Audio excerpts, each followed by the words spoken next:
Hi guys, I'm Charlotte and today I'll be doing my February book haul. Now in the month of February I got quite a few books. I wasn't entirely planning on it, but then I went on a blogger meetup and bought a lot of books there, and after that I just thought I want to spend my money on books, so why not? The first book is Hate List by Jennifer Brown, and this follows a couple as the boyfriend writes a list of all the people in the school that he hates and then proceeds to go and shoot them all. The girlfriend is implicated in these murders because she knew about the list and she didn't step forward.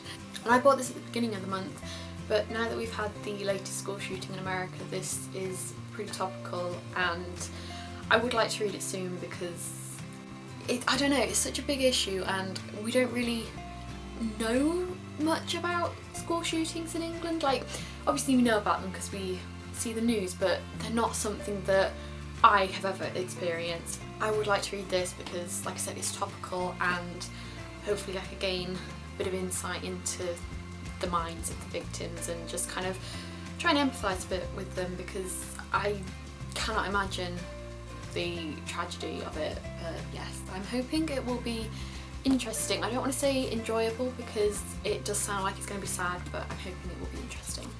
The next book I got was Fragile Lives by Professor Stephen Westerby, and this is written by a heart surgeon and it recounts some of his most notable surgeries and, I don't know, I guess patients he saved, patients he lost. And I picked this up because I started rewatching House MD and it is one of my favourite TV shows ever. I absolutely adore it. And then I kind of got into a bit of a medical hype, I guess, I don't know what to call it, but I just wanted all the medical things, so I picked this up and then I started watching Grey's Anatomy and I'm absolutely loving that. And again, that just cemented the fact that I do want to read this because I just want to be a doctor at the minute, even though it'll never happen, mostly because I'm on a psychology degree and, you know, a bit late to transfer to medicine, and I'm also not smart enough to be a doctor, but medical things.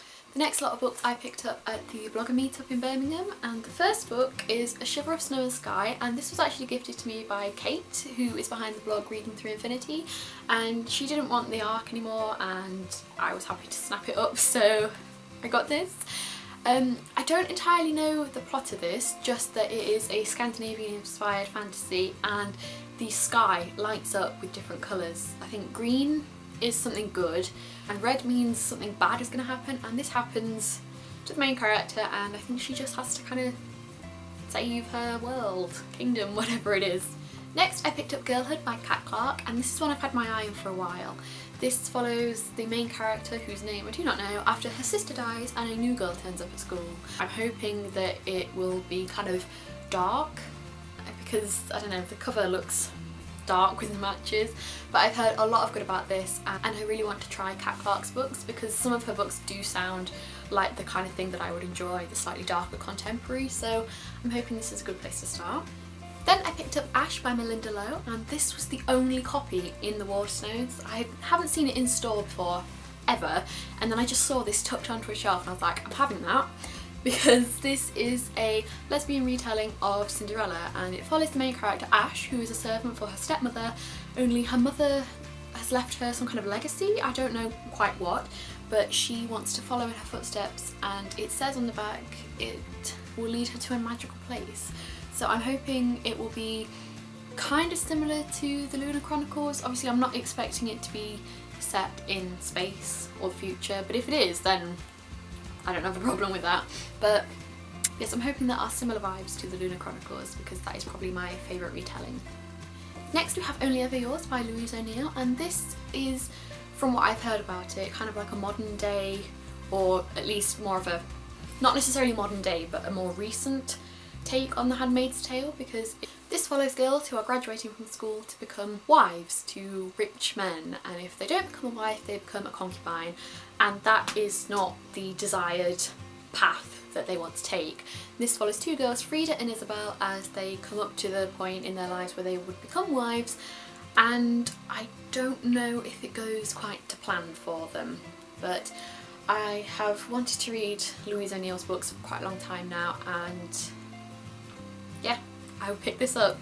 And then finally, from my blogger meetup books, I picked up Luna by Julie Ann Peters, and this is very vague with the blurb. I do know that this follows a transgender girl called Luna who is going through her transition into becoming Luna fully.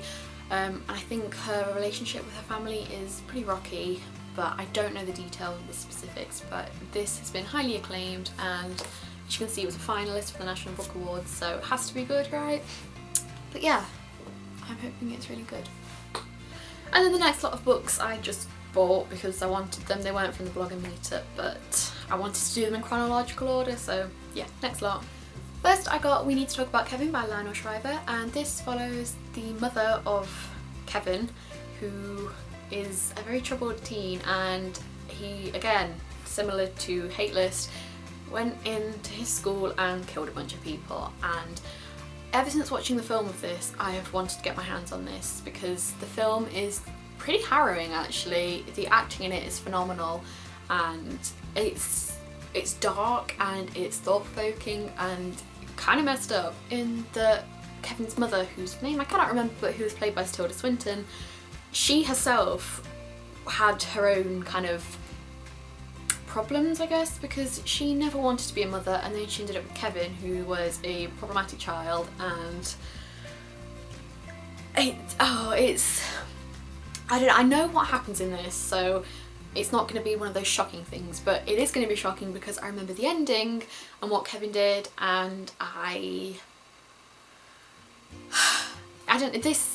hoping this is as good as the film, if not better. And yeah, I just think if you haven't watched it, if you haven't read it, definitely give it a watch and probably give it a read, because if the film was that good, I'm sure the book is. But yeah, I will get back to you in a wrap up when I have read this about whether you should read it or not. Then I have The Poetic Edda, translated by Carolyn Larrington, and this is basically an epic poem about the Norse myths and the creation of the world, Ragnarok, and then I think what happens after that. But I've been kind of wanting to read this since I got into the Norse mythology thing. When I first watched Thor, I kind of had an interest, and then I read the Rick Riordan series, and other than that I have had kind of a side interest that I haven't really looked into. But then I saw this in Waterstones and I've never seen it before, and I just thought, why the hell not? But you've got summer coming up and you'll have loads of time to really dedicate to it, so why not give it a go? I did have a flick through it in store and it didn't look that difficult to understand, so I'm hoping I get on with it and that I enjoy it and it opens the door to Norse mythology a bit more for me. And then I got the Iliad and the Odyssey, both by Homer, and these again are in the mythology vein, only these ones are Greek, and I'm sure everyone's heard of the Iliad and the Odyssey, but the Iliad follows the Trojan War and all the heroes and everybody involved in that, and the Odyssey follows the aftermath of the Trojan War and Odysseus' journey back to Ithaca and all the monsters and things he encounters, such as Circe and Scylla. I never know how to pronounce Greek things, I'm really sorry, please let me know which one is correct. But yeah, it just follows him as he tries to get home but gets caught up by monsters and stuff. So yeah, I'm hoping I really enjoy those two and that I get on with them easily. And again, I think I might wait until summer to read these, just because I will have plenty of time to devote to them and into truly understanding them.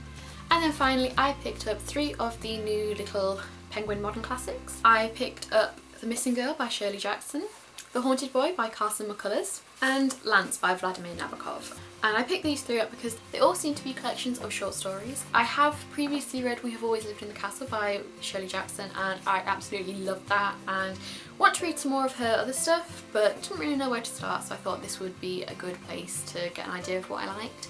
I still need to read Lolita by Vladimir Nabokov, but I'm kind of intimidated by that, so I thought reading some short stories by him would kind of get me into his writing. And then I haven't read anything by Carson McCullers, but it sounded interesting, so I'm hoping it will give me a new author that I've discovered. So there we have it, that was my February book haul. I cannot lift the entire stack to show you, but here are a few of them that even then are about to drop.